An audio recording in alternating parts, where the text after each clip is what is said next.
At 5 a.m. local time, F-15 Strike Eagles are racing toward Yemeni airspace with orders to erase 8 missile launchers from the map. The extremists who attacked U.S. ships days earlier believe they are hidden, but in the next few hours, the Air Force will uncover what has been buried inside a target list that U.S. intelligence has hunted for over a year. At 5:10 a.m., the first F-15S reached the southwestern coastline, and immediately every early warning radar in the area lights up.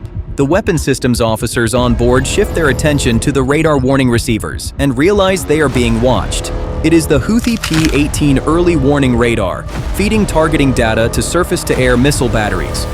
At 160 MHz, it is searching for the F-15 flight path, ready to empty its entire missile inventory. The U.S. pilot knows that. He holds speed at 466 miles per hour and altitude at 300 feet above the sea.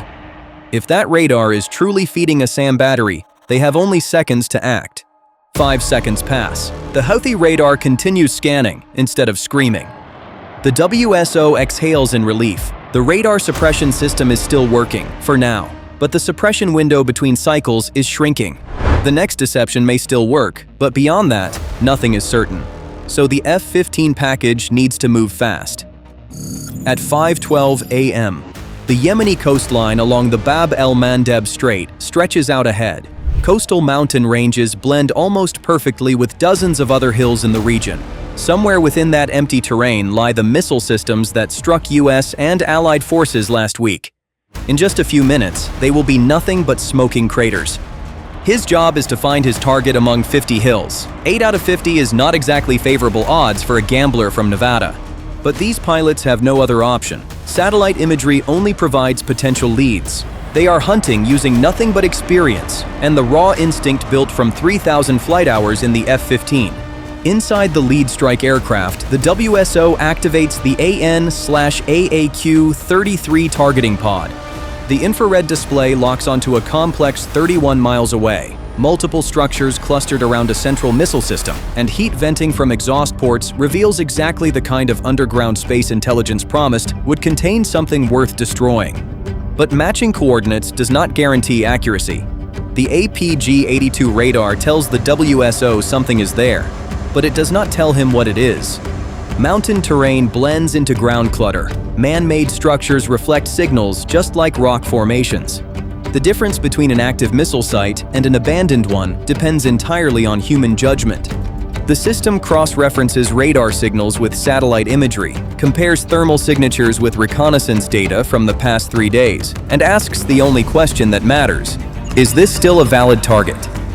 A wrong shot means wasting a $250,000 missile on empty buildings, but the Proctor does not allow him much time. On the other side, the Houthi radar has already picked up the scent of American steel in the air. The calculation takes 5 seconds. A heavy decision. Launch! The pilot confirms over internal comms. The AGM-65 Maverick immediately separates from the rail and begins challenging the laws of physics. No delay. The rocket motor ignites instantly, kicking the missile off the wing with a sharp jolt. A short flame trail stretches behind. It is not a match being lit. That is acceleration. From this moment on, everything depends on what is inside the seeker at the front. The Maverick does not see like a human. It locks onto thermal contrast and shape pre-selected by the WSO, a signature that does not match terrain, rock, or hill. In the first seconds, the missile flies almost straight, stable, holding axis. Internal control systems continuously adjust trajectory with micro movements of the control fins. Distance collapses rapidly. The pilot banks left. No need to watch. The Strike Eagle will be 9.3 miles away at impact. At 5:21 a.m., the calculation completes itself. Impact registers on the targeting display as a flash, then a gray wash across the infrared screen. 1,430 pounds is turning a missile site into an expanding sphere of pressure and debris. The shockwave travels at 22,000 feet per second through structures built to hide from satellites, but never designed to withstand a Maverick. But there is no time to admire the result. The fuel gauge does not care about success, and the target list still has 7 outlaws left. By 5:35 a.m. local time, the Strike Eagles identify 7 more potential launch sites, but the target list is not shrinking fast enough. Two A-10 Warthogs head toward the coastal hills at 12,000 feet to visually confirm targets, flying into terrain that challenges even fast-moving aircraft. The Air Force has deployed the ugliest, but most effective close air support aircraft ever built. The A-10 pilots are not there to support. They are more like German Shepherd K-9 units, released the moment the order is given, and their prey never sees them coming. The lead pilot descends toward a horizontal ridgeline identified as a likely Houthi anti-ship missile storage site. Visual confirmation is required. At 7,500 feet, the targeting system resolves details.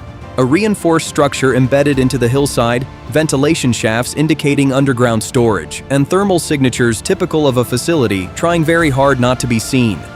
But it is talking to a GAU-8, not a friendly neighbor.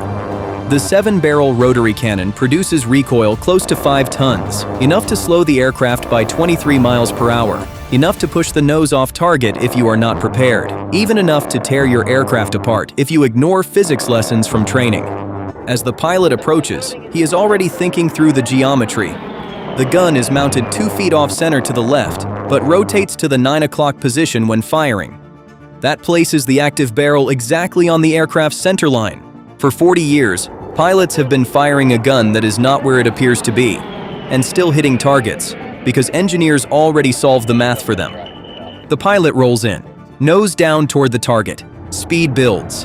At 6,000 feet, the aiming reticle appears on the HUD, locked onto the entrance of the missile storage site. Then 70 depleted uranium rounds per second rip through the air. Human ears cannot distinguish individual shots. The cockpit shakes, airspeed drops. The pilot holds the trigger for exactly 2 seconds, then releases and pulls off target before physics turns against him. But somewhere inside the base, a Houthi militant has spent 3 days camouflaging his Strela 2 position. He watches the Strike Eagles pass overhead without engaging, waiting for a slower target, where his Soviet-era aiming skills will finally matter. The sound of an A-10 engine echoing across the air is exactly what he was trained to shoot. That is when the missile warning receiver lights up inside the A-10 cockpit. Something has just gone off script. But here is the thing about shoulder-fired systems like the Strela 2. It uses an uncooled infrared seeker designed in the 1960s. It chases the hottest object in its field of view. Back then, that was always an aircraft engine. But this missile cannot tell the difference between hot and hotter.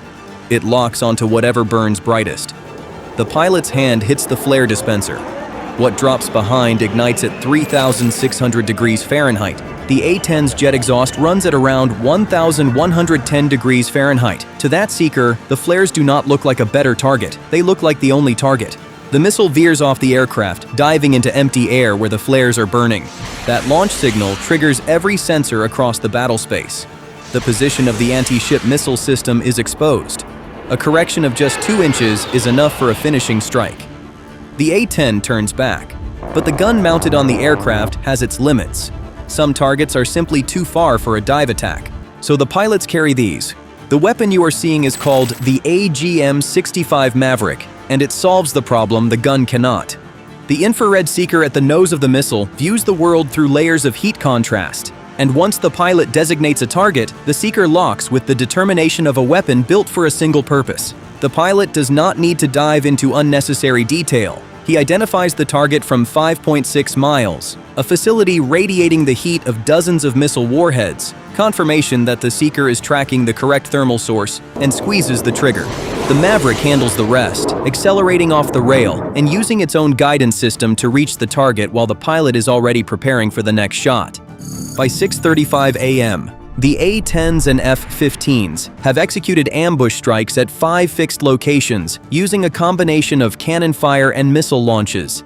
The target list is now reduced to a single missile system. There are less than 30 minutes remaining, but even powerful aircraft cannot stay airborne indefinitely. Fuel is running low, pilots are fatigued, and the A-10's greatest strength, flying low and slow, also means each aircraft can only cover a limited area before needing to break off for refueling. Only one name remains on the list, and a search area spanning dozens of square kilometers. The WSO in the back seat says nothing. He scans each terrain strip through the targeting pod, switching between infrared and optical modes. Every rock cluster, every terrain edge is re-examined. No movement, no firing signatures. But that is the problem. This last system does not need to move. It only needs to wait. Fuel check. The short phrase breaks the silence inside the cockpit. The numbers are clear. They do not have much time left for this kind of hunting. Below, the coastline stretches out like a fractured line. Sand, rock, and narrow valleys spilling into the sea create dozens of perfect hiding positions. The exact terrain where a mobile missile launcher can disappear within minutes. The WSO pauses at one location, not because it stands out, but because it does not match. A small open patch of ground, wedged between two rock formations, shaped too clean. No strong thermal signature, but not completely cold either.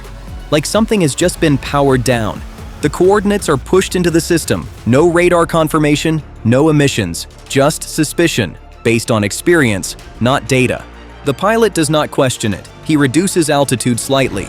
The nose dips just enough to bring the target into a clearer viewing angle. If it is a real launcher, it will not stay there much longer.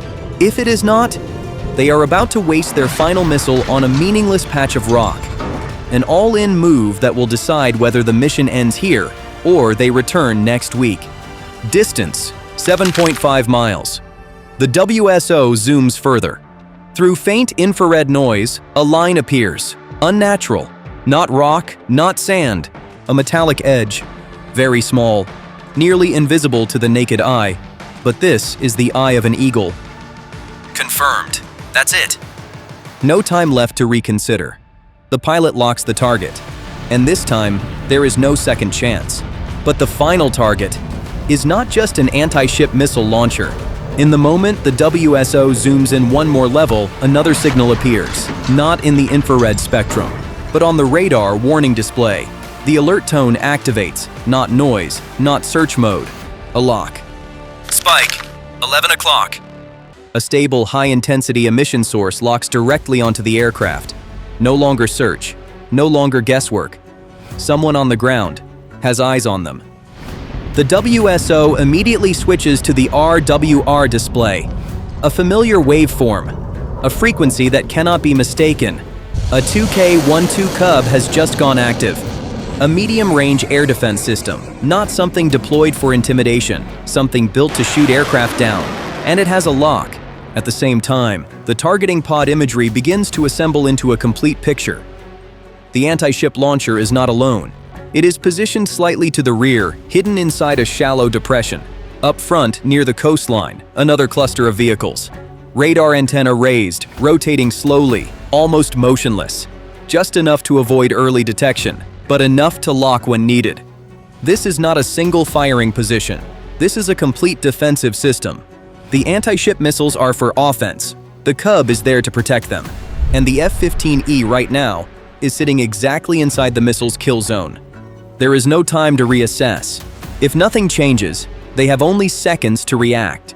At this altitude, at this distance, if they continue straight, the Cub missile will have enough time to leave the rail and climb into an intercept. There is no second warning, only a narrow window. Either they shoot first, or they become the next target. The pilot does not wait another second. 2 targets, 1 pass. The WSO has already switched weapon configuration from Maverick to something faster. No imaging lock required, no second confirmation. Only one thing matters: coordinates and speed. Under the wings, 2 AGM-154 JSOWs are ready. Release! The 2 weapons separate from the pylons almost simultaneously. No loud blast, no long flame trail. They drop briefly, then deploy their wings. Immediately, they transition from falling to gliding. No engine, no continuous guidance from the aircraft. The internal INS/GPS system already has enough data to carry them to the target from outside the engagement range of most medium-range air defense systems. One weapon heads toward the Cub radar and launcher cluster. The other locks onto the anti-ship missile position behind it. Their flight paths diverge. No crossing, no overlap. On the ground, the Cub system has completed its sequence. The radar is no longer sweeping.